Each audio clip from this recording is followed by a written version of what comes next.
दोस्तों recently supreme court ने EWS reservation की वैलिडिटी को अपहेल्ड करते एक जजमेंट प्रोनाउंस किया है। तो आज हम उस जजमेंट की कुछ की हाइलाइट्स और कुछ की पॉइंट्स को डिस्कस करने वाले हैं इस वीडियो के माध्यम से। तो सबसे पहली बात इस जजमेंट के बारे में जो हमें पता होनी चाहिए कि ये जजमेंट सुप्रीम कोर्ट की कॉन्स्टिट्यूशनल बेंच ने प्रोनाउंस किया है, यानी कि सुप्रीम कोर्ट की कॉन्स्टिट्यूशनल बेंच ने इस जजमेंट को सुनाया है। दूसरी बात दोस्तों कि सुप्रीम कोर्ट ने इसको 3/2 के रेशियो से डिसाइड किया है, यानी कि इसको मेजोरिटी ऑफ ओपिनियन के बेसिस पर सुप्रीम कोर्ट ने डिसाइड किया है, जिसमें कि 3 जजेस की ओपिनियन इस जजमेंट के पक्ष में है और 2 जजेस की ओपिनियन इस जजमेंट के अगेंस्ट में है। अब हम बात करेंगे कि इसमें कौन कौन से पॉइंट्स को डिसाइड किया है, लेकिन उससे पहले हमें पता होना चाहिए केस का टाइटल। तो दोस्तों इस जजमेंट के केस का टाइटल है जनहित अभियान वर्सेस यूनियन ऑफ इंडिया, क्योंकि कई बार हमें जजमेंट के बारे में पता होता है बट उसके टाइटल के बारे में नहीं पता होता है। तो अब इसमें जिन इश्यूज को सुप्रीम कोर्ट ने डिसाइड किया उनके बारे में अगर हम बात करेंगे तो दोस्तों सुप्रीम कोर्ट ने इसमें 103rd कॉन्स्टिट्यूशनल अमेंडमेंट की वैलिडिटी को डिस्कस किया है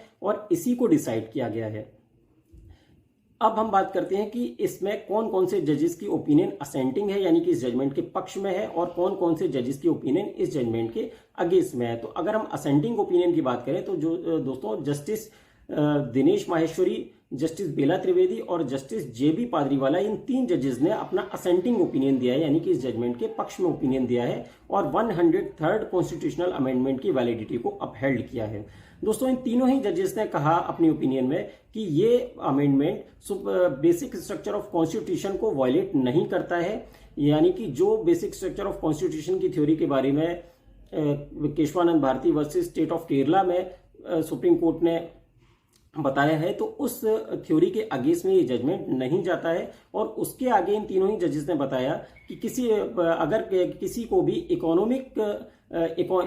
बेसिस पर, यानी कि आर्थिक रूप से कमजोर होने के कारण अगर किसी को रिजर्वेशन दिया जाता है तो ये किसी भी तरीके से बेसिक स्ट्रक्चर ऑफ कॉन्स्टिट्यूशन को ना तो वायलेट करता है और उसके अलावा इसको इंटेलिजिबल डिफरेंशिया की कैटेगरी में भी रखा जाएगा और माना जाएगा, क्योंकि इंटेलिजिबल डिफरेंशिया के बारे में कई सारे जजमेंट्स में, जिसमें आर्टिकल 14, 15 और 16 को में इसको डिस्कस किया गया है। तो जस्टिस बेला त्रिवेदी ने अपना ओपिनियन देते हुए कहा कि अगर किसी भी वर्ग को एक आर्थिक रूप से पिछड़े होने की वजह से अगर रिजर्वेशन की कैटेगरी में लाया जाता है तो वो भी अपने आप में एक डिफरेंट क्लास है, यानी कि वो इंटेलिजिबल डिफरेंशिया, यानी कि उसको एक रीजनेबल डिफरेंशिएशन माना जाएगा।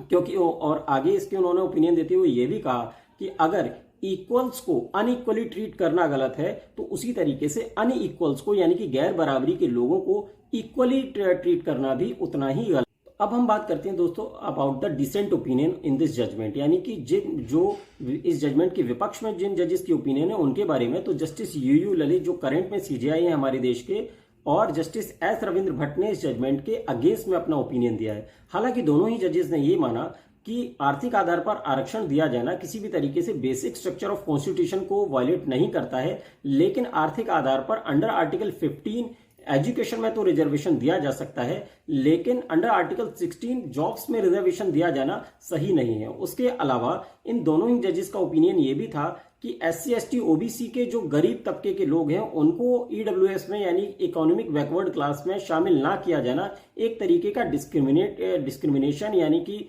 एक तरीके का पक्षपात क्रिएट करता है अंडर आर्टिकल 14, जो कि अलाउड नहीं है। तो इस वे में ये प्रोहिबिटेड फॉर्म ऑफ रिजर्वेशन है और इसको इंटेलिजिबल डिफरेंशिया नहीं माना जा सकता है। तो दोस्तों आपको हमारा वीडियो कैसा लगा, प्लीज इसके बारे में कमेंट कीजिए और ज्यादा से ज्यादा शेयर कीजिए और हमारे चैनल को लाइक एंड सब्सक्राइब कीजिए। Thank you so much.